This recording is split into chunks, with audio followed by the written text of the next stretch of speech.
दोस्तों, दैनिक लोक सदन के एडिटोरियल पेज पर मैं एडिटर सुरेश चंद्र रोहरा आपका स्वागत करता हूं। आज हम बात करने जा रहे हैं आपसे छत्तीसगढ़ की राजनीति में गोंडवाना गणतंत्र पार्टी के अभ्युदय बनाम बरक्स लोकसभा चुनाव। क्या गोंगपा गोंडवाना गणतंत्र पार्टी लोकसभा में कम से कम 2 सीटों पर विजयी होने की हालात में है, या फिर हाथ में जो लंबे समय से 3 दशकों से सिफर है वही हालात रह जाएंगे? इस पर आज हम आपसे चर्चा करने जा रहे हैं।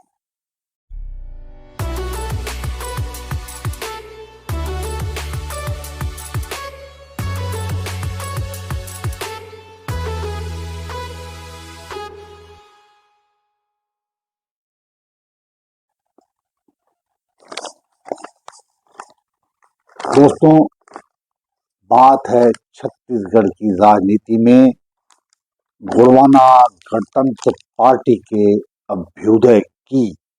जी हाँ, लंबे समय बाद 23 के विधानसभा समर में जैसा कि जन जन ने देखा किस तरह पाली तानाखार क्षेत्र जिला कोरबा से सुप्रीमो तुरेश्वर सिंह मरकाम ने फतह हासिल की। इसके बाद जो रणनीति बन रही है और कार्यकर्ताओं में उत्साह का माहौल दिखाई देता है, तो अब लक्ष्य है लोकसभा समर।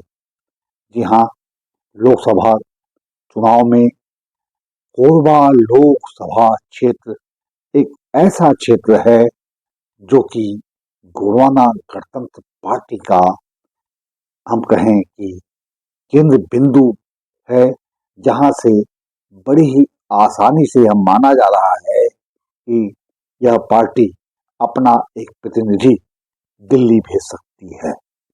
इसी तरह अगर हम बस्तर की बात करें तो बस्तर की एक सीट बड़ी आसानी से गोंगबा पार्टी, गोंडवाना गणतंत्र पार्टी यहाँ से भी सीट जीत सकती है।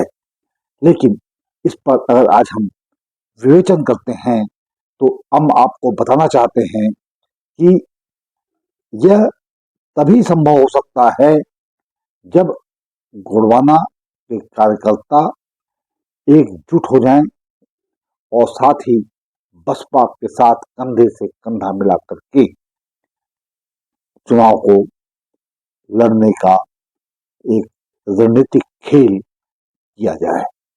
दूसरा, एक जो सबसे बड़ा पक्ष सामने आ रहा है वह यह है कि अब कांग्रेस गोंडवाना पार्टी से हाथ मिलाने की जुगत में है, क्योंकि कांग्रेस यह जान चुकी है कि अकेले दम पर छत्तीसगढ़ में किसी भी हालात में लोकसभा की सीटें जीत पाना असंभव है।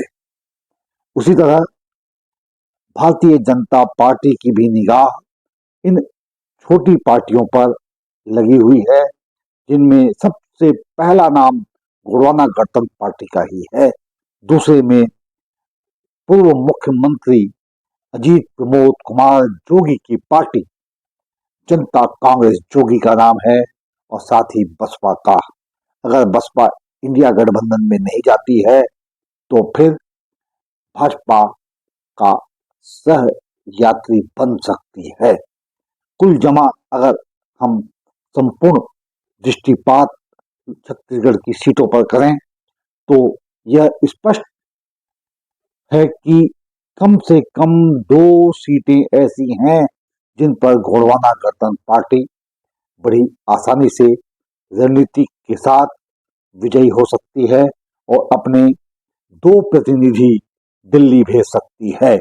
मगर इस सब के लिए निचले स्तर पर, जमीनी स्तर पर रणनीति की आवश्यकता स्पष्ट रूप से महसूस की जा रही है। अब हम अगर आपको अंदर खाने की बात बताएं तो उसमें सबसे बड़ा नाम जो है वह है अखिल भारतीय राष्ट्रीय कांग्रेस का, जो गोंडवाना से लोकसभा चुनाव से पूर्व हाथ मिलाने के लिए तत्पर है और इस पर कभी भी सहमति बन सकती है। दूसरी तरफ गोंडवाना गणतंत्र पार्टी अगर कांग्रेस से हाथ नहीं मिलाती है तो इन दोनों ही पार्टियों का नुकसान संभावित स्पष्ट दिखाई देता है और भारतीय जनता पार्टी बड़ी ताकत के साथ यहाँ पर अपनी उपस्थिति दर्ज कर सकती है। ऐसे हालात में अगर कांग्रेस और गोंपा को अगर जीत हासिल करनी है तो हाथ तो मिलाना ही होगा, अन्यथा इन दोनों ही पार्टियों को नुकसान झेलना पड़ सकता है। आज के विवेचन में इतना ही। हम आपसे आग्रह करते हैं मित्रों कि आप कमेंट बॉक्स में अपनी बात को खुलकर लिखें। धन्यवाद के साथ।